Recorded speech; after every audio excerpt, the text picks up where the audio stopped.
में तो वो रथ जो था वो रथ भी फंस गया। तो भैया ये क्या हो गया है? ये मार्ग के हम भूल गए क्या? मार्ग भटक गए क्या? बोले नहीं महाराज, ये तो कोई ना कोई विघ्न पैदा कर रहा है। ये विघ्न पैदा करने वाला कौन आ गया भैया? बोले कि हमें पता लगा है कि धरती के अंदर पौली करने का काम चूहों का होता है और चूहों के स्वामी है गणपति, और गणपति रुष्ट हो गए हैं क्योंकि हमने उनको बारात में निमंत्रण नहीं दिया। अच्छा अच्छा अच्छा, अब गणपति को नहीं मनाओगे तो हमारा विवाह पूरा नहीं हो पाएगा। तो जाओ भैया, कोई तो जाओ के मनाओ। तो बड़ी मुश्किल से नारद जी निकले उसमें से, दलदल फंसे में से, और दौड़ करके वहां गए। गणेश जी आपकी जय हो। बोले क्या बात है भैया? अरे देखो, देवताओं को अब याद आया कि गणेश जी को भी विवाह में ले जाना चाहिए। याद आया? और हाँ, पर सब तो चले गए और हम पीछे रह गए। बोले नहीं नहीं, आपकी भी आवश्यकता पड़ गई है। आज देवता मुसीबत में, गणेश जी समझ गए इसका मतलब कि अब तो मेरी मनवार कर रही है ना।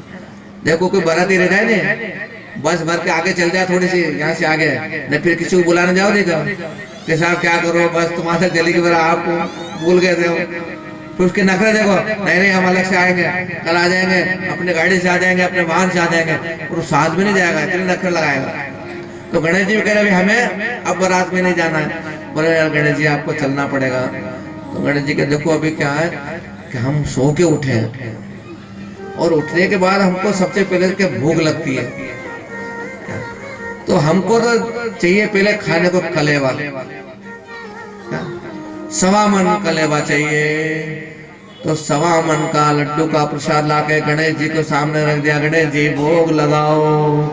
गणेश जी ने सवा मन भोग अर्पण किया। कहा गणेश जी अब तो चलो।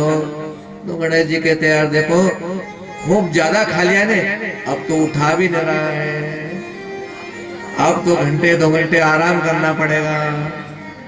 अरे क्या आराम कर रहे हो? तो बारात इंतजार कर रही है। देखो अब जल्दी मत करो, हम तो खा पी के घंटे 2 घंटा आराम करते हैं। और गणेश जी के बाद में जब अब तो चलो, अरे वहाँ बारात में देरी हो रही है, वहाँ लड़के वाले इंतजार कर रहे होंगे। तो गणेश जी समझ गए कि अच्छा अच्छा शादी की जल्दी हो रही है। देखो क्या है कि मेरी भी शादी नहीं हुई है, और मेरे माता पिता कभी से कह रहे थे कि गणेश जी की शादी करे, लेकिन कोई पसंद ही नहीं करता है मेरे को। जो होता मेरे शरीर को देख करके भाग जाता। तो देवताओं से क्या हुआ कि पहले मेरी शादी कराए। अब देवताओं के पास खबर पहुंची तो गणेश जी की शादी कराओ भैया, जब वो आएंगे, वरना हम मानने वाले नहीं है। तो भैया गणेश जी की शादी कराओ तो जल्दी जल्दी में अब कहीं ना कहीं लड़की ढूंढो। किसकी लड़की है भैया जो गणेश जी को लड़की देने को तैयार है? तो किसी ने कहा कि अमुक जो राजा है, उन राजा के पास में राजा की 2 बेटियां हैं, तो एक का गणेश जी के साथ विवाह कर दो। तो गणेश जी ने कहा कि देखो देखो रुको रुको, कितनी बेटी है उनके? कह इतनी सीधी 2 बेटी है। तो हम दोनों बेटी से शादी करेंगे। पूरी दुनिया एक से करती है, हम 2 से विवाह करेंगे। तो गणेश जी ने जब इस बात को सबने स्वीकार किया तो गणेश जी के लिए 2 बहुएं लेकर के आए। अब 2 बहुएं अगर किसी की होती ने तो पंडित जी को सबसे बड़ी समस्या पैदा हो जाती है। पंडित जी पूजन करवाना बिठाते हैं तो बोले कि देखो भैया आपकी पत्नी को आपके इशारे की तरफ, सीधे हाथ की तरफ बिठाओ। तो हम कई बार सीधे हाथ की तरफ पत्नी को बिठा देते, एक कोई खड़ी रहते, हम कहते बहन जी आप उधर बैठ जाओ। इनकी पत्नी बैठ गई कि मुंह आना की दूसरी हूँ। अरे यार आप दूसरी हो क्योंकि 2 है क्या आपके? हाँ गुरु जी क्या करो 2 है। अब यार ग्रंथि बंधन जो करते हैं, तो ग्रंथि बंधन तो एक पल्ला इधर आड़ी के बांध देना, कड़ाड़े के बांध दिया है ना। तो 2 है तो क्या करें? तो हमने कहा ऐसा करो कि इसको एक को सिलाड़ी इधर बांधो, एक को इधर बांधो, न जजमान के माथे में फांसी का फंदा लगा दो। फिर 2 है तो क्या करो? दोनों को जोड़ना पड़ेगा एक एक तरफ। तो गणेश जी ने भी इस प्रकार से अपना विवाह संपन्न कराया। जब जाकर के सब देवताओं का काम हुआ, तब से तय हुआ कि भैया बिना गणपति का नाम लिए कोई भी काम नहीं करें। इसलिए जितने भी भगत लोग हैं समाज में पत्रिका लिखे तो पास में बैठे बैठे सबसे पहला गजानन जी के लोग भी आओ, भूल मत जाओ। और एक जना कोई भी तय कर लो कौन गणेश जी के मंदिर में देके आएगा कि मैं जाऊंगा, कि साथ में कोई लड्डू का पैकेट भी ले जाना, भी खाली पत्रिका नहीं देना। ध्यान रखना, गणेश जी को भोग भी साथ में रखना पड़ता है, सूखी पत्रिका नहीं रखनी पड़ती है। जब जाके गणेश जी पधारे मनेंगे। और फिर उसके बाद में महिला मंडल जो जैसे ढोल वाला आया और अपना गीत गाना शुरू कर देते हैं। गीत गाना याद है आपको? पहला गीत कौन सा गाते हैं? कि चालो गजानन जो सीड़ा रे चाला,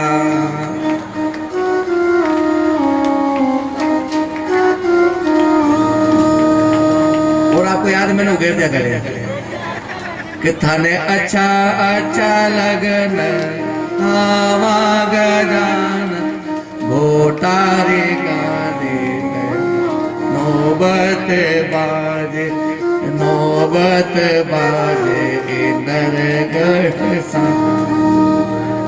तो इस प्रकार से गजानन को मनाना पड़ता है। ये ऐसे गीत सुन सुनकर हमको भी याद हो गया। क्योंकि माता बहनों के पास जब हम बैठते हैं ना, हम उनसे कहते हैं अच्छा गीत गाओ, हम भी सुनेंगे। तो माता बहन कहते गुरु जी हमको शर्म आ रही है, आपके सामने गीत गाएंगे क्या? अरे मैंने कहा आपके गीत हम सुनेंगे जब भी सुनाएंगे सबको। फिर कुछ जो होशियार मोहल्ले में दो चार ऐसे होशियार होते इसको सारे गीत याद होते, सबको याद नहीं होते, उनकी हर जगह जरूरत पड़ती है। तो जो गीत गाने में होशियार होती है फिर हम उनसे सारे गीत लिख भी लेते हैं, उनसे सुन भी लेते हैं, और फिर ऐसे आयोजन के समय पर गाते हैं। तो ऐसे जो अवसर पर जो गाए जाते हैं, ये हमारे मालवा में विशेषकर ऐसे गीत गाए जाते हैं, मालवी गीत बोलते हैं इनको। और दुनिया में कहीं गाए नहीं गए, अपने यहाँ तो गाए जाते हैं। तो कथाओं में भी गाओ और विवाह के अवसर भी गाना चाहिए। और इधर जैसे गजानन जी का विवाह संपन्न हो गया, और अभी तक तो कार्तिकेय जी तो परिक्रमा करने गए और पूरी परिक्रमा करके न वो जैसे वहां पर आए और माता पिता को नमन किया, बोले शंकर भगवान की। तब उनको पता लगा कि आप तो बहुत पीछे रह गए हो, परिक्रमा करने में रह गए हो, और भगवान शंकर ने तो गणेश जी का विवाह भी करवा दिया। अब बताओ, एक भाई का विवाह हो जाए दूसरे का नहीं हो तो एकदम गुस्सा आया उनको, और गुस्से में घर छोड़ करके चले गए। कहते हैं कि क्रोंच पर्वत पर जाकर के तपस्या करने लगे, अब मुझे शादी करना ही नहीं। हम जब यात्रा पे जाते हैं दक्षिण भारत में, जब दक्षिण भारत की यात्रा में जाते हैं ना, तो जहाँ पर कार्तिकेय जी का जो स्थान है तपस्या का, उन महादेव के वहां पर भी हम दर्शन करने जाते हैं। तो आपको कभी अवसर मिलेगा तो आप भी वहां पर जाकर के उनके दर्शन करेंगे। हमारे द्वादश ज्योतिर्लिंग की कथा आएगी, उसमें उनका भी वर्णन आएगा। यहाँ पर देवता लोग कहते हैं ब्रह्मा जी के इस प्रकार तारकासुर के वध के बाद में उस तारकासुर के तीनों पुत्र जो थे, विद्युन्माली, तारकासुर, कमलाक्ष, ये भी पृथ्वी पर तपस्या करने लगे। और तीनों महाबलशाली थे, देवताओं के दो योग तीनों, और तीनों ने मिलकर के ब्रह्मा जी को प्रसन्न करना चाहा। सुमेरु पर्वत पर जाकर के साधना करने लगे और हजारों वर्षों तक घोर तपस्या करके जब ब्रह्मा जी उनके सामने प्रकट हुए, तीनों भाइयों ने उनको प्रणाम किया और कहने लगे, ब्राह्मण यदि आप हम पर प्रसन्न हो तो हमको ऐसा वरदान दे दो कि हम सभी प्राणियों में के द्वारा अवध्य हो, यानी किसी के द्वारा हम नहीं मारे जाएं, और हम अजर अमर रह करके त्रिलोकी का वध कर सके। ब्रह्मा जी ने कहा, देखो भी अमरता का वरदान मैं नहीं दे सकता हूँ, संसार में अमर कोई नहीं है, केवल एक तरीका बता दो कि मैं इस प्रकार से अमर है। तब तीनों देवताओं ने एक साथ कहा कि प्रभु हमारे पास ऐसा कोई दुर्ग नहीं है जिसमें शत्रु प्रवेश कर सके, अतः हमारे लिए तीनों पुरों का निर्माण करा दीजिए जिसमें धन संपत्ति के सभी सुखदायक साधन हो तथा उन्हें देवता या दानव कोई भी नहीं तोड़ सके। तारकाक्ष जो था उसने कहा सोने का, कमलाक्ष में चांदी का, और विद्युन्माली ने लोहे के पुरु का निर्माण करा करके भगवान ब्रह्मा जी से प्रार्थना की। ब्रह्मा जी बोले तुम्हारी इच्छा पूरी होगी, तथा शिव जी के अतिरिक्त तुमको संसार में कोई नहीं मार सकेगा। अब ब्रह्मा जी ने तारक के तीनों पुत्रों के लिए उनकी मांग के अनुसार सब कुछ बनवा दिया। एक ने स्वर्ग में, दूसरे ने आकाश में, तीसरे ने पृथ्वी पर अपने अपने नगर बना लिए। तीनों भाई अपने अपने पुरों में आनंद पूर्वक रहने लगे और ब्रह्मा जी के वरदान स्वरूप मान ऐश्वर्य का सुख भोगने लगे। संसार का एक छत्र उनका राज हो गया और इन्होंने त्रिलोकी के अर्थात तीनों लोगों को अपने वश में कर लिया। देवतागण उनके कष्ट को सहन नहीं कर पाए और दुखी होकर पुनः ब्रह्मा जी के पास जाकर के कहने लगे। तो ब्रह्मा जी ने कहा देखो भैया, हम कुछ नहीं है, जो कुछ भी है भगवान शंकर ही इस कष्ट को दूर कर सकते हैं। इसलिए तुम सब भगवान शंकर के पास जाओ और भगवान शंकर की प्रार्थना करो। आइए हम सब भगवान शंकर की प्रार्थना करते हैं।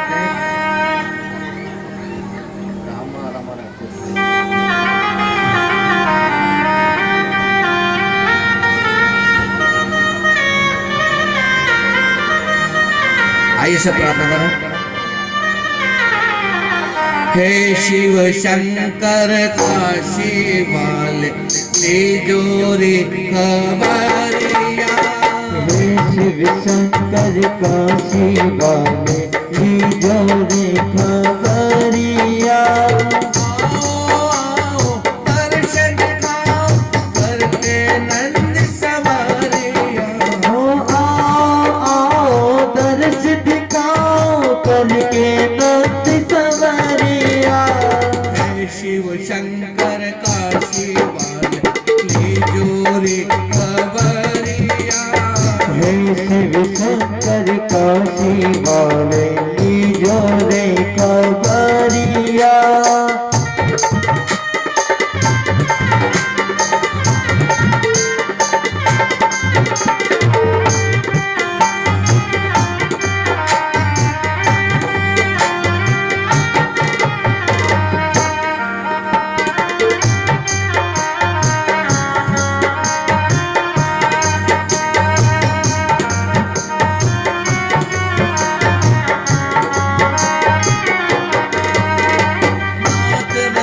मंदिर में मेरे बसियो आठो याम रे,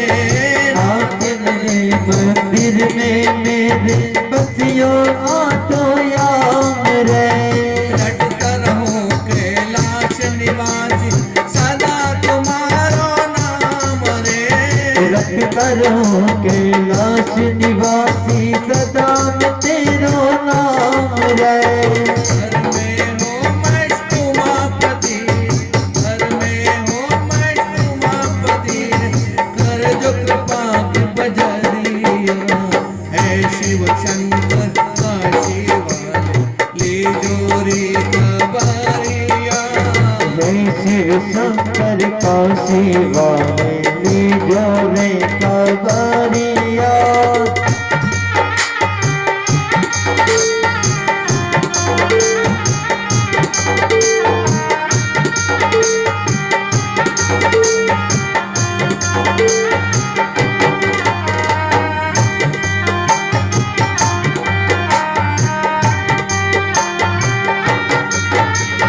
गणपति के पिठ गौरी के पाती तीनों चंद त्रिपुरारी रे,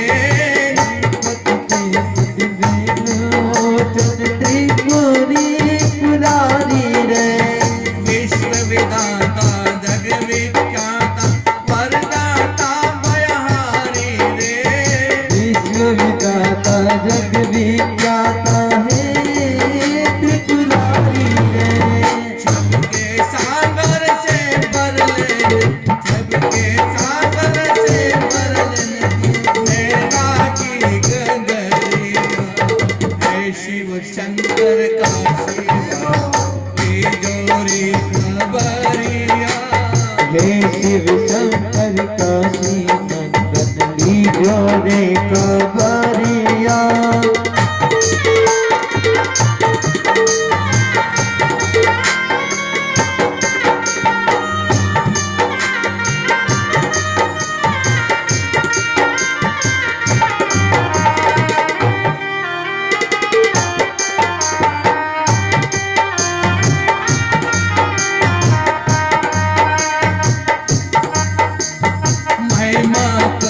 शारदा हारे पाए न तेरा पारे रे, महिमा कहत शारदा माए पार न पाए तेरा।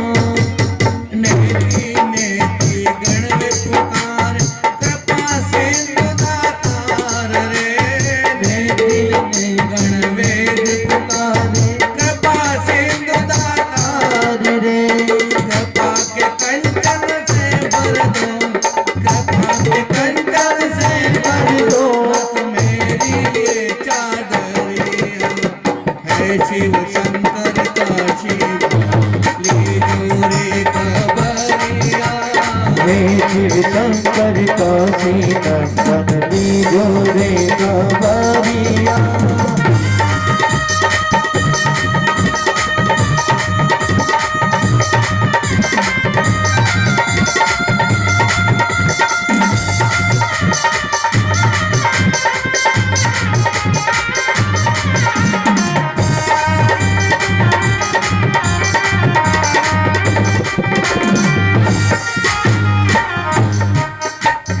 अंतर्यामी जग के स्वामी दया करो एक बार रे, अंतर्यामी जग के स्वामी दया करो रे नाथ रे। हे पटवार हाथ अपने नैया को पार लगा दो रे, हे पतवार आपके हाथ में नैया पार लगा दो रे। भजन करत ही तेरा स्वामी, भजन करत ही तेरा स्वामी ही तेरे उमरी, हे शिव शंकर काशी लीजो रे खबरिया, हे शिव शंकर काशी नंदन लीजो रे खबरिया। आओ दर्शन दिखाओ, आओ आओ दर्श दिखाओ, जय नंद सवारिया, मकर के नंद सवरिया। हे शिव शंकर काशी हे शिव शंकर काशी बारे लीजो रे खबरिया। हे शिव शंकर काशी नंदन लीजो रे खबरिया। बोल शंकर भगवान।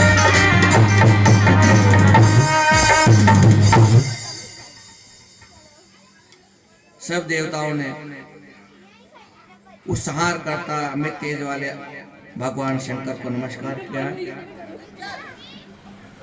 और देवताओं के आने का कारण पूछा। भोलेनाथ कहने लगे, तारकासुर को तीनों पुत्रों तीनों लोगों पर अधिकार करके वे हम पर अत्याचार कर रहे हैं प्रभु। उन अत्याचारों से पीड़ित होकर हम आपकी शरण में आए हैं, आप हमारी रक्षा कीजिए। यह सुनकर भगवान भोलेनाथ बोले, देवताओं अरे ये असुर जरूर है लेकिन ये मेरे भक्त है, अतः मैं इन्हें मारने में असमर्थ हूँ। ये तो मेरे भक्त है भैया, मैं कैसे मारूं इनको? तुम भगवान विष्णु के पास जाओ और वो जैसा कहे वैसा करो।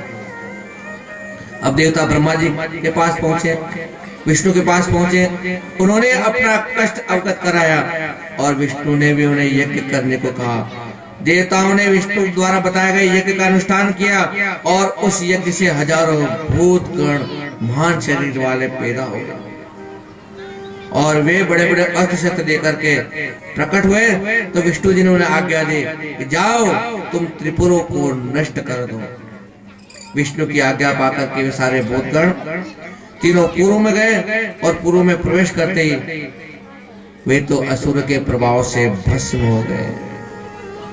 यानी कि असुर इतने शक्तिशाली थे कि विष्णु के पैदा किए हुए ये भी समाप्त हो गए। विष्णु को वहां के परिणामों से अवगत कराया, भगवान आपने जो भेजे थे लड़ने के लिए, मार कल्याण करने के लिए, वे खुद जलकर भस्म हो गए। तब विष्णु ने कहा, अरे ये असुर तो शिव पूजन, शिव के द्वारा दिए गए हैं, इसलिए ये मरेंगे नहीं। अब जो असुर मरेंगे नहीं, उनके लिए क्या उपाय, क्योंकि शिव जी तो मारेंगे नहीं। तो उन्होंने सोचा कि सर अब इनको मारने के लिए ऐसा कार्य किया जाए कि इनका धर्म कर्म नष्ट हो। कोई व्यक्ति बहुत ऊंचे पद पर पहुंच गया, बहुत धर्म कर्म कर रहा है और प्रभाव से वो शिव की कृपा से ऊंचे स्थान पर पहुंच गया, वो तो अब उसको कौन मारेगा, कौन हटाएगा।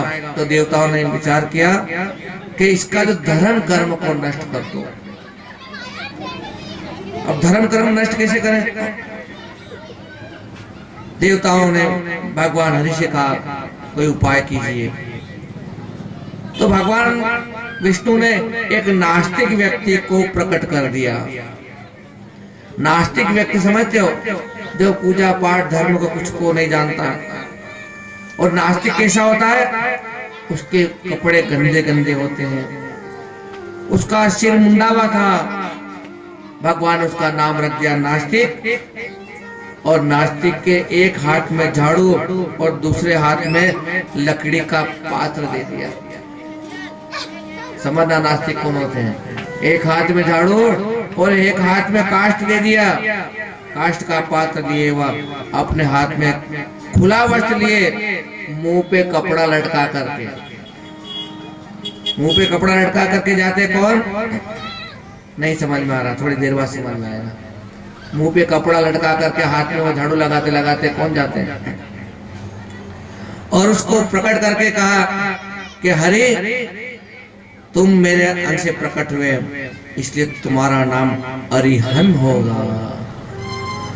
जो जैन धर्म प्रारंभ हुआ ने उसके विषय में बता रहा शिव पुराण कि जो नास्तिक को पैदा किया, नास्तिक को झाड़ू दिए, एक थप्पड़ दे दिया लकड़ी का पात्र और उसका नाम रख दिया अरिहन। और कह दिया तुम 16,000 श्लोक वाले ऐसे शास्त्र को बनाओ जो वर्ण आश्रम धर्म से संबंधित हो, इसमें अपभ्रष्ट शब्दों की अधिकता हो, कर्म विवाह आदि का वर्णन हो। इतना बता करके हरि अंतर ध्यान हो गए। यानी अरिहन यानी कि जो कहते हैं नमो अरिहंताणम नमो सिद्धाणम, यानी अरिहंत की सबसे पहले कल्पना हमारे शास्त्र ने की कि उनको जैन धर्म को प्रकट किया। किस लिए किया कि उस असुर त्रिपुरासुर को मारने के लिए, कि सब लोग यदि पूजा करने लग जाएंगे, सब नियम का पालन करेंगे, तो राक्षस को कौन मारेगा। इसलिए इस पुरुष को पैदा करके कहते उसके साथ अनेकों शिष्य भेज दिए और मायामय शास्त्र का वर्णन किया। उसके 4 शिष्यों ने पाखंड धर्म का प्रचार किया। ये केवल उस असुर को मारने के लिए भगवान ने बनाए थे। और हाथों में पात्र लेकर के, नाक पर कपड़ा लटका करके वे संचार में घूमने लगे। हाथों में छोटी सी झाड़ू ले ली और अरे छोटे छोटे जीव मर जाएंगे, जीव हिंसा के नाम पर वे चलने लगे। ये चलते चलते त्रिपुर नगर में पहुंचे, जहां उसके त्रिपुरासुर की सत्ता थी। वहां पहुंच करके इन्होंने अपनी यात्रा को और आगे चलाया और छोटे छोटे बच्चों को बुला करके उनको मोहित करने लगे। लेकिन शिव जी के प्रभाव के कारण उनकी माया आसानी से फैल नहीं सकी। तब नारद जी उनके साथ त्रिपुर गए और त्रिपुर पतियों से मिले तो त्रिपुराधीश मोहित होकर उन ऋषि मुनों से दीक्षित हो गया। वो त्रिपुरासुर से मरने वाला नहीं था, लेकिन नारद जी ने मोहित कर दिया। और ये जो संत गए, इन्होंने अपनी माया के द्वारा उनको अपना शिष्य बना लिया और कह दिया कि भैया अब हमारे धर्म का पालन करो। और सारे त्रिपुर के अंदर, क्षण भर के अंदर सभी इस प्रकार से नमोरी हंताणम हो गए, यानी कि भगवान की पूजा को छोड़ दिया। इसलिए हम कई बार देखते हैं कि हम तो उठावना तीसरे दिन करते हैं, 12वें दिन हमारे सारे कर्म होते हैं। लेकिन उस जैन धर्म में तो तीसरे दिन सब कुछ हो जाता है, भोजन पानी प्रसाद और सब धंधे पानी में लग जाते हैं। वो भी धर्म का निर्माण भगवान ने किया, लेकिन किस लिए किया था? केवल उस राक्षसों का उद्धार करने, उनको मारने के लिए। लेकिन ये कलयुग में भी बच गए और यहाँ पे उस जैन धर्म के नाम से खूब प्रचलित हो रहा है। केवल माया बनाई थी भगवान ने, और इस प्रकार त्रिपुरासुर जो था वो भगवान की पूजा को छोड़ दी, शिव जी की भक्ति से भ्रष्ट हो गया और सब के सब लोग दुराचारी हो गए। और श्री हरि ने कैलाश पर जाकर भगवान शिव की वंदना की, देवता भी उनकी प्रार्थना करने लगे।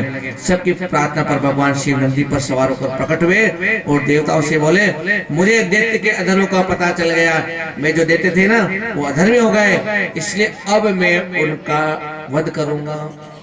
कहने का मतलब भगवान शिव जब तक आप धर्म पर चलोगे आपका कोई बाल बाका नहीं कर सकेगा, लेकिन आप यदि अधर्म पर चल गए, अधर्म का पालन करोगे, आपको समझ थोड़ा अच्छा लगेगा कि चलो हम कुछ नहीं कर रहे। कुछ लोग ऐसे भी आते हैं कि गुरुजी हमारा तो दिन बिना भगवान के अगरबत्ती लगाओ ने उस दिन बड़ा अच्छा दिन निकलता है, भगवान के मंदिर में चले जाओ ने तो हमारे घर में झगड़ा हो जाता है। ऐसे ऐसे लोग भी आते हैं, नास्तिक लोग, कि भाई मंगलवार को हनुमान जी को चले जाते तो हमारे घर में क्लेश होता है। मैंने कहा वाह भगवान, बहुत अच्छी बात बोली आपने। भगवान का नाम लेने से, भगवान के मंदिर जाने से उनको दुख होता है, उनके कष्ट पैदा होता है, झगड़े होते हैं घर में। ये नास्तिक लोगों की करना है। लेकिन जो भगवान को भूल जाता है, अधर्म पर चलता है, तो भगवान शंकर खुद उसका मारने के तैयार हो जाते हैं। और भगवान ने कहा अब मैं उनका वध करूंगा। और यह सुनकर के हरि खुद उदास हो गए, कहते भगवान अब क्या होगा? सब ठीक होगा। और बताया कि देवताओं वो सम्राट कहाँ है? मेरे पास तो न कुछ रथ है न कुछ है, और उसी समय धनुष बाण से ऐसे युद्ध करूंगा। यदि आप देवता तैयार हो तो हम सब आपके लिए सब चीजों का प्रबंध कर देंगे। भोलेनाथ से कहा, भोलेनाथ ने कहा चलो फिर तो ठीक है। और भगवान शिव जी देवताओं से कहा मेरे लिए दिव्य रथ बनाओ, सारथी लाओ, देव धनुष बाण का प्रबंध करो। और प्रसन्न होकर सब देवता विश्वकर्मा के पास गए। विश्वकर्मा ने हरि की आज्ञा से शिव जी के लिए सुंदर दिव्य रथ का निर्माण किया। सोने का रथ था वो। रथ के में एक तरफ सूरज एक तरफ चंद्रमा, और इस प्रकार से 12 तारे पहिए बने थे। 16 कलाएं से जुड़ी हुई थी और ब्रह्मांड की समस्त प्रकार की 7 संवत सज्जा से सजा हुआ विश्वकर्मा द्वारा बनाया गया ये अनोखा रथ था। रथ तैयार होकर के ब्रह्मा जी ने उसमें वेद रूपी घोड़े लगाए। शिव रथ पर सवार होकर के त्रिपुरारी के समक्ष पहुंचे और भगवान त्रिपुरारी से पूछे, जाकर के अपनी बात करने लगे। देवताओं चिंता मत करो, मैंने सारा वरदान शिव जी को बता दिया, शिव जी ने सब कुछ कर लिया है। और अब जाकर के तुम मरुभूमि पर निवास करो। इनको जो अरिहन थे, इन अरिहनों को आज्ञा दी कि तुम केवल मरुभूमि में रहो, मरुस्थल जहाँ पर खूब गर्मी पड़ती, जहाँ पर पीने को पानी नहीं मिलता, ऐसे स्थान इनको दिया। और ये सब जो है देवता अपने अपने लोग को चले गए। समय के अनुसार कहते हैं आगे और भी कथा है। और भगवान ने अपना क्रोध करके त्रिपुरासुर का उद्धार किया है। और शंकर भगवान की आगे जालंधर की भी कथा आती है, बड़ी सुंदर कथा जालंधर की। और एक कीर्तिमुख की कथा आती है। कीर्तिमुखी इसलिए आपको बताई जाए कि आप सब लोग भगवान शिव के मंदिर में जाते हो, दर्शन करते हो। मंदिरों में जो भी चीज लगी होती है सब शास्त्र के अनुसार लगी होती है।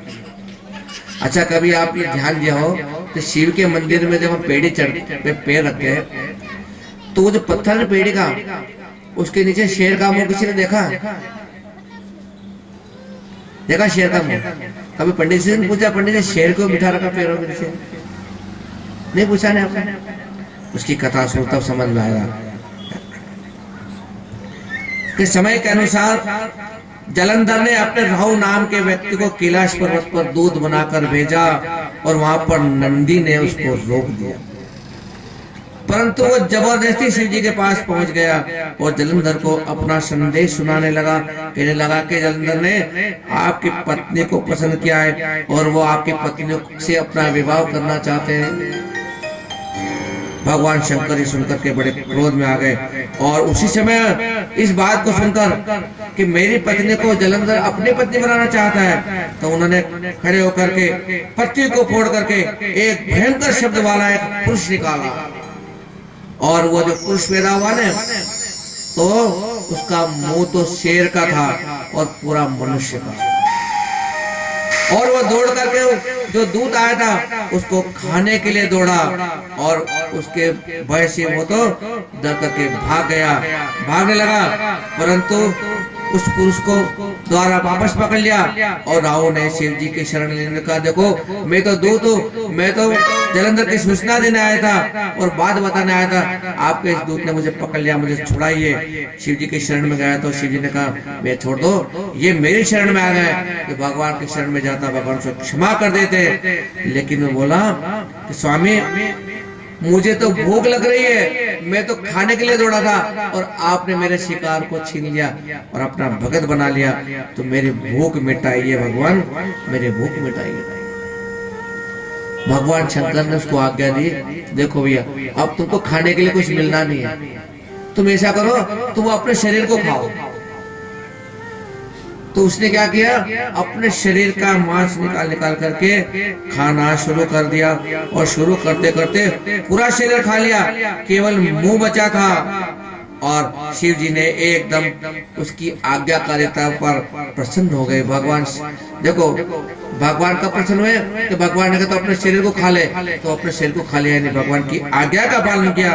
तो भगवान ने प्रसन्न होकर के उससे कहा, अरे भैया तुमने तो जैसा मैंने कहा तुमने मान लिया, मैं बहुत खुश हूँ, आज से तुम्हारा नाम सकीर्ति मुख रखूंगा और तुमको मैं अपना गण बना लूंगा। तो इस प्रकार वो भी भगवान शिव जी का गण है, जो शिव जी के मंदिर में मुख रूप में खाली मुख खुला हुआ है। बोले शंकर भगवान की जय। ऐसी बहुत सी कथाएं यहाँ पर आई है। आइए मैं एक मधुर सी कथा में आपको प्रवेश करवाता हूँ। देखो क्या होता है, मैंने पहले ही बताया कि शास्त्र में इतनी कथाएं मैं कितने आपको सुनाऊंगा, महीने भर 6 महीने बैठो तो भी नहीं, लेकिन जो आपको अच्छे लगे, जिससे ज्यादा आपको कुछ समझाइश हो सके, मैं उसका प्रयास करूंगा। व्याजी सनत कुमार बोले कि एक और भगवान का गण था जिसका नाम बाणासुर, और बाणासुर को गणपति पद की प्राप्ति हो गई और मरीचि के पुत्र कश्यप जी थे, कश्यप जी के पुत्र दक्ष ने अपने 13 कन्या प्रदान की थी और उस दीति की दीति बड़ी थी, उसके देवते उत्पन्न हुए थे, शेष 12 पत्नियों से देवताओं की उत्पत्ति हुई थी।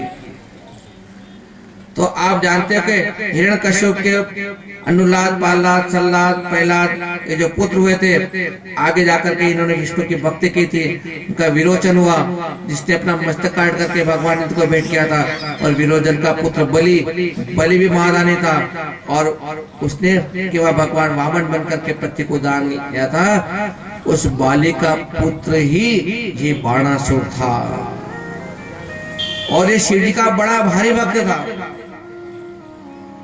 बाणासुर ने शिव जी की भक्ति करके तीनों लोक को जीत लिया और शोणित नाम की नगरी बसाई। एक बार की बात है, ये बाणासुर अपने वाद्य बजा बजा करके और तांडव नृत्य कर करके भगवान को खुश कर रहा था। तांडव गा गा करके भगवान को प्रसन्न किया और भगवान शंकर ने खुश होकर कहा, भैया तेने तू मेरी बहुत प्रार्थना करता, बहुत मेरी पूजा करता, पता मैं तुझे क्या दूं? तब बाणासुर ने कहा, मुझे तो आप अपना गण बना लो। तब से भगवान का गण बना था और भगवान शिव के पास निवास करने लगा। और एक बार की बात है, शोणितपुर के पास बहती हुई नदी के तट पर शिव जी लीला करने पहुंचे और नदी के किनारे नाच गान हो रहा था। उसको देखने के लिए देवता पधारे, अप्सराएं पधारी और भगवान शंकर की इच्छा हुई कि मैं आज जल क्रीड़ा करूं, पार्वती के साथ में जल क्रीड़ा करूं। जब जल क्रीड़ा करने की मन में विचार किया तो उन्होंने सूचना पहुंचाई पार्वती को कि आज भोलेनाथ जल क्रीड़ा करने वाले हैं, तो आप पधारिए। देखो जब कोई आयोजन की सूचना महिलाओं को मिलती है कि चलो हमको कथा सुनने चलना है, चलो हमको दर्शन करने चलना है, जैसे आपने उनको कह दिया हाँ तो कर देगी, लेकिन हाँ करते ही वो घर में जाकर विचार करेगी कि आज दर्शन करने चलना है, कथा सुनने चलना है, कौन से कपड़े पहने, ये साड़ी पहनूं कि ये पहनूं, लाल वाली पहनूं कि पीली वाली कि हरी वाली। तो श्रृंगार करने में समय लग जाता है। या पार्वती भी विचार में पड़ी रह गई कि मैं ये पहनूं ये पहनूं, और इस प्रकार वहां पर पार्वती अभी तक नहीं आई। तब तक कोई भी स्त्री यदि शिव जी के साथ में अप्सराएं सोचने लगी कि अगर पार्वती नहीं आई है, लेकिन कोई भी स्त्री यदि शिव जी के साथ में अगर जल क्रीड़ा कर लेगी तो भगवान का उत्तम पद उसको मिल जाएगा, संतरी का पद मिल जाएगा। ऐसी उन अप्सराओं ने जब सूचना कही तो पास में बाणासुर की एक कन्या थी जिसका नाम था उषा। उषा ने देखा कि जो स्त्री भगवान शिव की पत्नी बनकर के चली जाएगी तो मैं मायावी हूँ। उसने उसी समय बिना किसी को पता चला और वो भी पार्वती बनकर के शिव जी के पास पहुंच गई। सीधी समझे पार्वती आ गए। और इस प्रकार जब बाणासुर की पुत्री का उद्देश्य भगवान समझ गए, और इतने में जो थे पार्वती भी वहां पर आ गई। अब देखो रूप करके गई है तो रूप माया के द्वारा धारण किया, तो माया से संसार वाले को आप को बना सकते हो, भगवान को नहीं, क्योंकि भगवान के सामने माया समाप्त हो जाती है। तो पार्वती ने देख लिया तो कहा कि भाई तो क्यों आई यहाँ पर और मेरा रूप धारण करके आई है, इसका मतलब है तुम्हें कन्या है और तू विवाह करना चाहती है। अबे कुंवारेपन में तो विवाह करना चाह रही है, चलो ठीक है। मैं उन्होंने उसी समय उनको श्राप दे दिया कि कार्तिक मास में तू जब ऋतु वाली हो जाएगी, वैशाख शुक्ला द्वादशी को अर्धी रात्रि में सोते हुए कोई भी व्यक्ति जो तुझे स्वप्न में दिखाई देगा वो तेरा पति बन जाएगा और तू बिना विवाह के ही गर्भवती हो जाओगी। ऐसा आशीर्वाद श्राप दिया। ये कह करके पार्वती जी तो शिव जी के साथ जल क्रीड़ा करने लगी और थोड़ी देर बाद शिव पार्वती दोनों अंतर ध्यान हो गए। और इधर एक बार बाणासुर ने शिव जी को प्रसन्न करने के लिए कहा। शिव जी को प्रसन्न, भगवान ने कहा मैं तेरी पूजा से बहुत प्रसन्न, बता दो और क्या चाहता है। उन्होंने कहा प्रभु आप बहुत कुछ हो गया, आपने मुझे गढ़ बना लिया, पर मेरे दो हाथ से काम नहीं चलने वाला, इसलिए मुझे आप 1000 हाथ दे दो। 1000 हाथ बाणासुर को मिले और वे 1000 हाथों से भगवान का पूजन करता था। अब जिसके एक हाथ 1000 हाथ हो, उसमें एक हाथ में अस्त्र शस्त्र से लेकर के कितने तरह से, कई एक से शंख बजा रहा है, एक से डमरू बजा रहा है, ऐसे बजाकर भगवान को प्रसन्न करता था। वो बाणासुर जो है अब भगवान शिव के मंदिर में स्थापित हो गया। जगह जगह मंदिर में बाणासुर बैठ गया आके। मालूम है बाणासुर आपके मंदिर में कौन सा बैठा? एक बटन दबाओ ने बाणासुर ढोलक बजा लेता है, घंटे बजा लेता है। वो जो मशीन आई नहीं, वो घंटी भी बजाती है, ढोल भी बजाती है ना, वो ऐसा लगता है कि 10-20 दिन में बाणासुर 1000 हाथ वाला है। तो 1000 हाथ वाला भी ऐसे स्तुति करता, अकेला सब बजा लेता। तो ये बाणासुर का रूप है ये। मिल गए तो एक दिन उसके मन में आया कि यार भगवान हाथ दे दिए, मैं बहुत आनंद लेता हूँ, मैंने सब देवताओं पे विजय प्राप्त कर ली है सब। अब जो मुझसे लड़ने वाला कोई नहीं बचा, मुझसे लड़ने वाला नहीं बचा, तो मैं चाहता हूँ कि मेरे लड़ने की इच्छा पूरी हो जाए। मेरे हाथों में अंगों में खुजाल चल रही है, लड़ने के लिए खुजाल चल रही है। तो भगवान शिव से कहा कि मेरे को और तो कोई नहीं मिला, ऐसा करो शिव जी आप और हम दो ही मिलकर के युद्ध लड़ते हैं। भगवान ने कहा वाह वाह, मैंने तेरे को 1000 हाथ इसलिए दिया कि तू मुझसे युद्ध लड़ेगा। भगवान और मैं किसी युद्ध लड़ने जाऊं? भगवान शिव को गुस्सा आ गया। उन्होंने कहा तुझे अपने इन हाथों पर अहंकार हो गया है, जा मैं अब तुझे श्राप देता हूँ कि एक एक करके तेरी सब भुजाएं कट कर गिर जाएगी।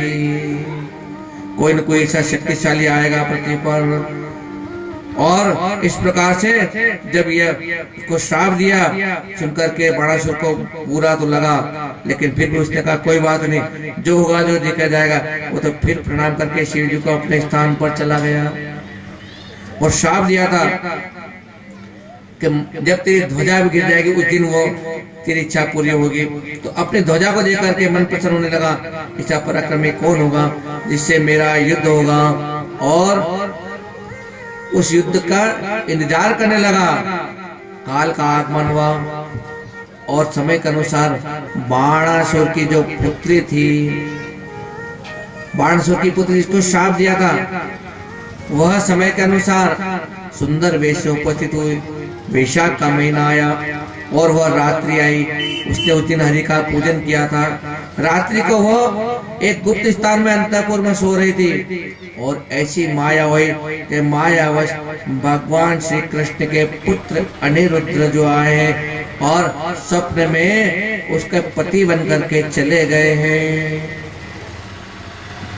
जब प्रातःकाल हुई तो उसने उषा ने अपने सखियों को बताया कि आज मुझे स्वप्न में एक ऐसा सुंदर राजकुमार आया और मैं पति के समान उसके साथ में आज मैंने रात बिताई है। अब सारी सखियां खड़ी हो गई। उन्होंने कहा अब क्या होगा, कौन था तुम, नाम बताओ, तुम उसका सूरत बताओ, हम उसका पता करें। लेकिन पता कैसे चले? तो कुष्मांडा की कन्या जिसका नाम चित्रलेखा ने कहा देखो तुम नहीं बता पाओगे तो मेरे पास एक तरीका है, मैं एक दो नहीं हजारों राजकुमारों को चित्र बनाऊंगी और जो भी हो तुम मुझे बता देना। तो उसने क्या करा, चित्रलेखा ने चित्र बनाना शुरू किए।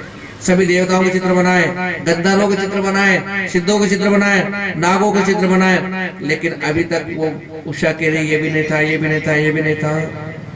राम जी का चित्र बनाया, कृष्ण का जब चित्र बनाया तो कहने लगे हाँ थोड़ा थोड़ा ऐसा ही दिखता था। तो चित्रलेखा समझ गए कि कृष्ण के पुत्र होंगे, तो कृष्ण के जो पुत्रों के चित्र बनाए और जैसे अनिरुद्ध का चित्र बनाया, बस यही राजकुमार मेरे सपने में आया था। अच्छा अच्छा अच्छा ठीक है, अरे इसका नाम तो अनिरुद्ध है, लेकिन ये तो द्वारिका में निवास करते हैं, भगवान के तो हजारों पुत्र हैं। चलो ठीक है। तो चित्रलेखा ने कहा, चित्रलेखा से कहा कि यही राजकुमार आया था। चित्रलेखा ने उसका नाम वंश आदि बता करके बहुत प्रशंसा की और इस प्रकार जो उषा थी उसकी प्रसन्नता और बढ़ गई कि चलो जो राजकुमार मुझे सपने में मिला वो अब तो मुझे वास्तव में मिलने वाला है। और चित्रलेखा ने कहा कि ये काम मैं कर सकती हूँ क्योंकि मैं माया भी जानती हूँ। तो माया के प्रभाव से वो सीधे द्वारिका पहुंची और द्वारिका जो नगरी जो थी ना वो सुरक्षित थी सुदर्शन से। सुदर्शन पहरा देता था कि कोई भी कहते एक मच्छर भी अंदर प्रवेश नहीं कर सकता, सुदर्शन इतनी रक्षा करता। और सुदर्शन का इतना दिव्य प्रकाश था कि उसकी रोशनी से सब डर जाते थे, कोई नहीं आता पास में। और ये जैसे वहां पर पहुंची, नारद जी सामने आ गए। नारद जी ने कहा कहाँ जा रही हो? कि मैं द्वारिका में जा रही हूँ और भगवान श्री कृष्ण का पुत्र अनिरुद्ध को लेने।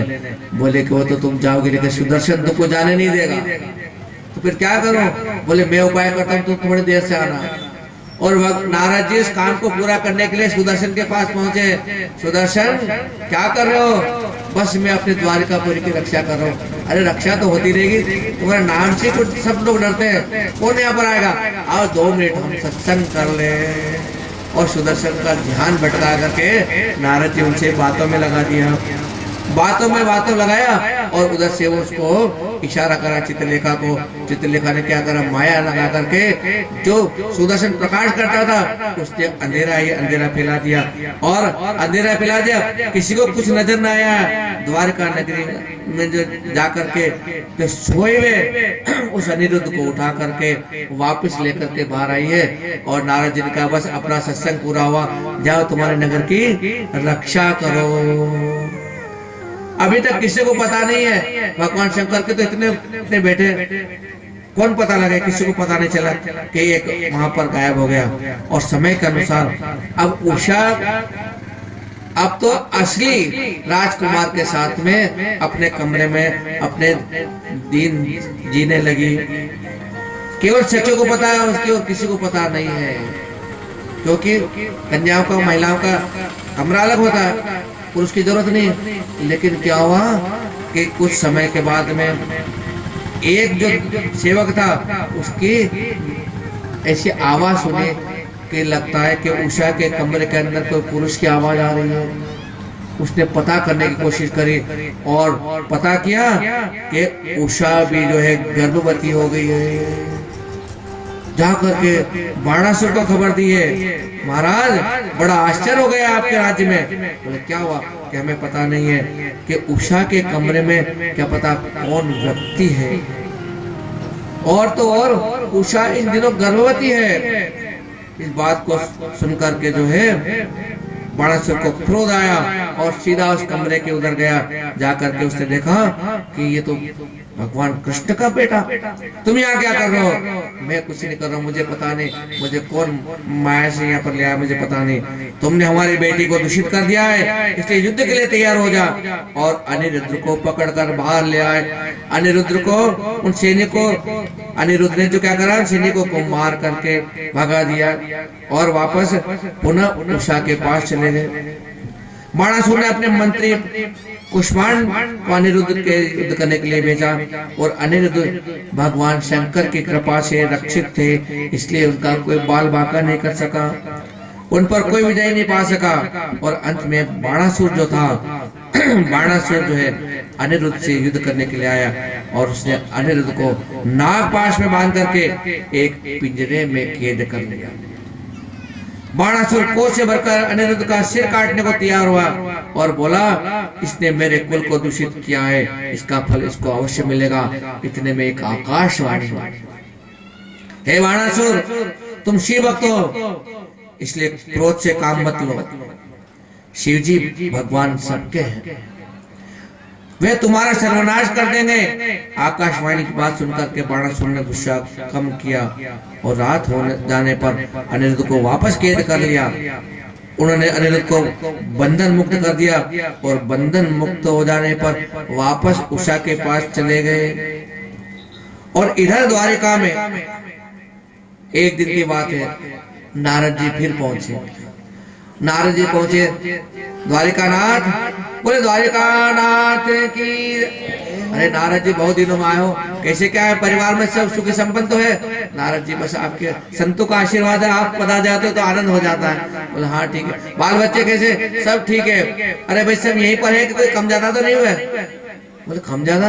बोले वो जो हाजिरी भरते ना रजिस्टर के, उनसे जाकर के पूछा कि भैया बताओ कि कोई बालक कम ज्यादा तो नहीं है इसमें? तो जो इतने बच्चों की हाजिरी भरता था ने, तो हाजिरी भरने में बताया कि बहुत दिनों से अनिरुद्ध की हाजिरी नहीं हो रही है। नारद जी वास्तव में आप बहुत सही समय को आए हो, अनिरुद्ध का कुछ पता नहीं है कुछ महीनों से। तो भगवान नारद जी ने कहा कि तुम्हारा जो अनिरुद्ध है वो यहाँ पर नहीं है, वो तो बाणासुर की कैद में बंद है। और सारी कहानी सुना दी। अब भगवान कृष्ण को जब गुस्सा आया तो उन्होंने क्या करा कि यादव सहित अपनी भारी सेना लेकर के अनिरुद्ध को छुड़ाने के लिए चल पड़े। 18 अक्षौणी सेना के साथ बाणासुर की राजधानी को घेर लिया। बाणासुर भी युद्ध करने के लिए चल पड़ा, और बाणासुर के साथ में उसकी रक्षा करने के लिए भगवान शिव जी भी आ गए। देखो, जो भक्त अपने भगवान की पूजा करता है भगवान उसकी रक्षा करता है। तो यहाँ बाणासुर तो शिव जी का भक्त था, तो शिव जी भी उनकी तरफ से आ गए। और इधर तो भगवान कृष्ण और इधर भगवान शिव जी बाणासुर युद्ध करने के लिए तैयार। कहते बाणासुर के पुत्र भी शाम के साथ युद्ध होने लगा। ब्रह्मास्त्र आदि बड़े बड़े अस्त्रों शस्त्रों का प्रयोग होने लगा, और शिव जी के तेज के कारण भगवान कृष्ण के सैनिक टिक नहीं पाए। श्री कृष्ण ने शीतला नामक जल का प्रयोग किया, और शिव जी ने जल वृष्टि करके उसको शांत कर दिया। भगवान कृष्ण ने देखा कि कुछ समझ में नहीं आ रहा है कि ये युद्ध हमारा हम क्यों पूरा नहीं कर पा रहे हैं। और जब पता क्या कि भगवान शंकर जो है बाणासुर की तरफ से युद्ध लड़ रहे हैं। अच्छा अच्छा अच्छा, भगवान शंकर सीधा शिव जी के पास पहुंचे हैं और प्रभु आप ये क्या कर रहे हो? अरे आप बाणासुर की रक्षा क्यों कर रहे हो? मैं तो आपकी आज्ञा से आया हूँ। अगर आपने कहा था ना कि बाणासुर के हाथ जो है 1000 हाथ है, उसको वजन लग रहा है, तो मैं तो आपकी आज्ञा से, आपने हरि की वहां जाकर प्रार्थना की थी कि भगवान विष्णु कुछ करेंगे, तो मैं अभी कृष्ण के रूप में हूँ और आपका काम सिद्ध करने के लिए आया हूँ। तो भगवान महादेव बोला, अरे अब मुझे समझ में आया, मैंने ही बाणासुर को श्राप दिया था और आप जो है अब बाणासुर का वध कर सकते हो और बाणासुर का वध कर सकते हैं। तब कृष्ण जब सामने रहोगे तो मैं युद्ध कैसे करूंगा?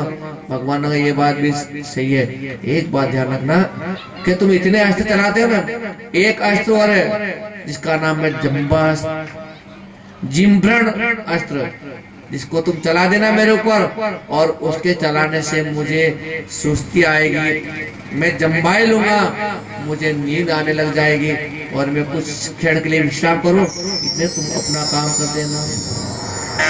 और जैसे ही भगवान कृष्ण ने तो जम्बास्त्र चलाया तो भगवान को उबासी आने लगी, हे बाणासुर, मैं तेरी तरफ से बहुत युद्ध लड़ लिया हूं, अब मुझे थोड़ी नींद आ रही है, मुझे विश्राम करने दे, थोड़ा युद्ध तू लड़ ले।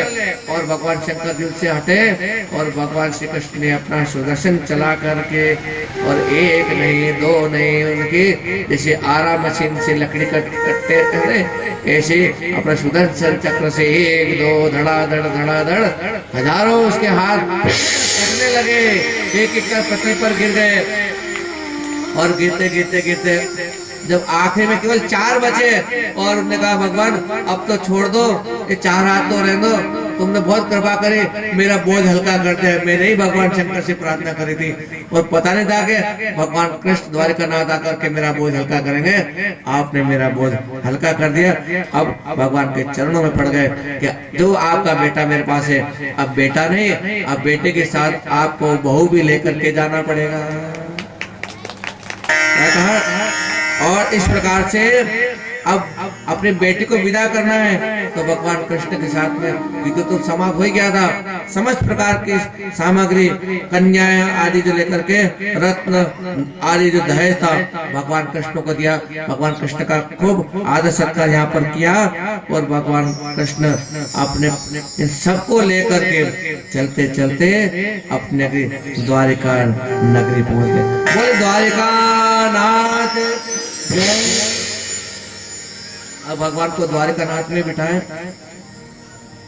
कथा का समय तक मैं आपको गाड़ी पे ले आया हूँ, 4:30 बजे गाड़ी बजे में। अरे मैंने रुको मत, आपको 6 बजे तक बैठा रहोगे, घर के काम भी करना आपको, न मुझे को 2 दिन और बुलाना आप लोग। क्या मैं चाहता हूँ कि आप समय पे आओ, नहीं अगर 1 घंटा और कथा कर दूंगा ना तो कल से के महाराज जी आपकी कथा आप रखो आपके पास, माँ के तो घर को घणो काम पड़े हो। तो आइए, अभी तक जो कथा है सुने, कथा में अब बाके बिहारी का एक सुंदर सा भजन जिसका आप सब लोग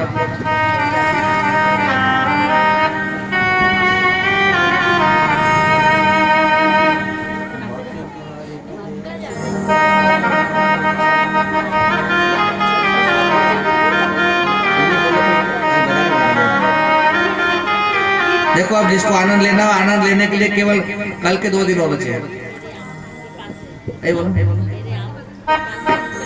वो तो करता कृपा तो भेजा, हाँ वो सुना दें, कुछ सूचनाएं भी आपको सुनाई जाएगी। जो वृंदावन का जो रस है, उस वृंदावन के रस में हम तैयार हैं।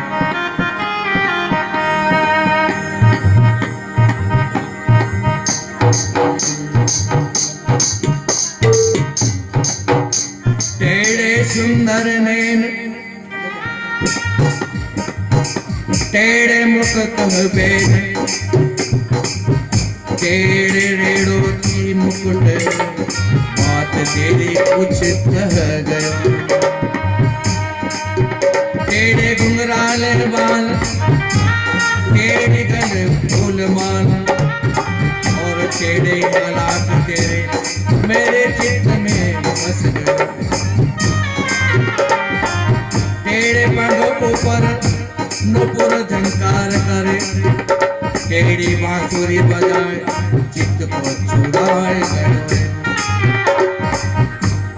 दिशा टेढ़े टेढ़े न को कान धरे माया लटपटी पाग पेट मन ले गयो आगे बिहारी की देख छटा आगे बिहारी की देख छटा मेरो मन गयो आगे बिहारी की देख छटा मेरो मन हो गयो लता पता लटा पटा लटा पटा लता पता लता पता आके बिहारी की देख छटा मेरो मन गयो लटा पटा आगे बिहारी की देख छटा मेरो मन हो गयो लता पता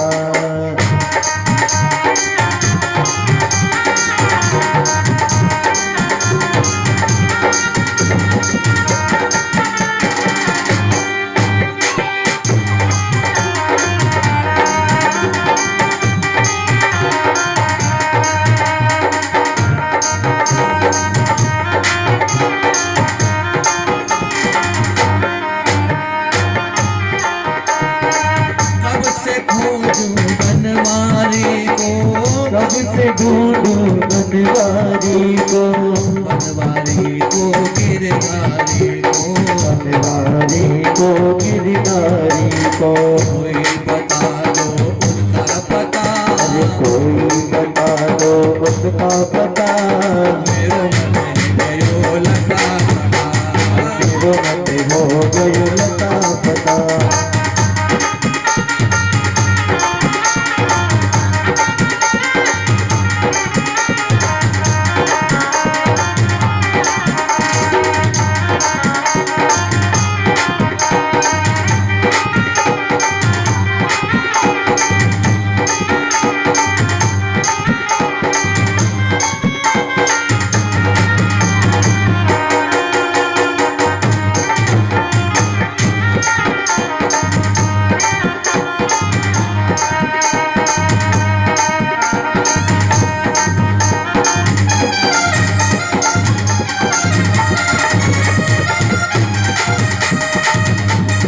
मोर मुकुट श्यामल पटधारी चावल पटधारी हर मुरली मदिरन सज प्यारी हर मुरली सज रंग सज प्यारी कमर पे बांधे पीला पटा कमरिया में बांधे पीला पट्टा मेरो मन हो गयो लता पटा अरे मेरो मन हो गयो लता पता आगे बिहारी की देख छटा आगे बिहारी की देख पता मेरो मन हो गयो लटा पटा अरे मेरो मन हो गयो लता पता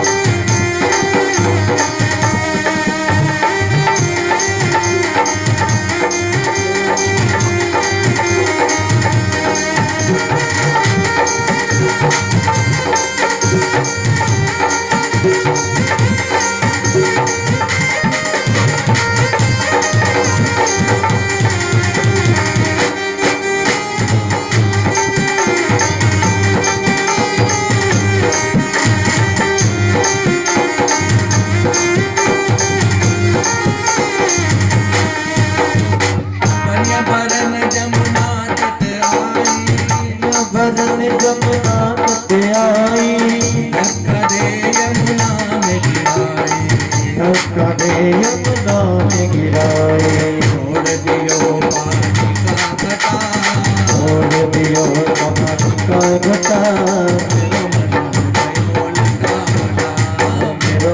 हो गयो लटा पटा मेरो मन हो गयो लता पता मेरो मन हो गयो लटा पटा अरे मेरो मन हो गयो लता पता मेरो मन हो गयो लटा पटा अरे मेरो मन हो गयो लता पता मेरो मन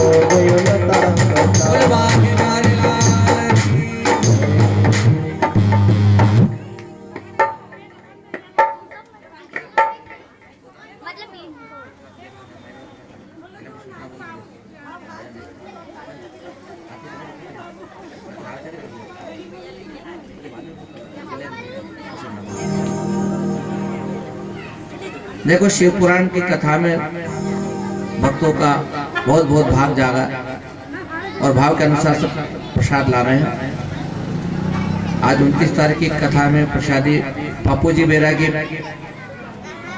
दिलीप जी सोनी और सोनू माली, इनकी तरफ से आज का प्रसाद वितरण है। कल शिव पुराण की प्रसादी आरती जो है वो राजेंद्र जी देवड़ा, इनकी तरफ से प्रसादी आएगी। और भी किसी का नाम आएगा तो आपको बता दिया जाएगा। नाम आएगा कल की प्रसाद में पंडित श्री विनोद जी तो भगवती लाल जी की तरफ से भी प्रसाद होगी।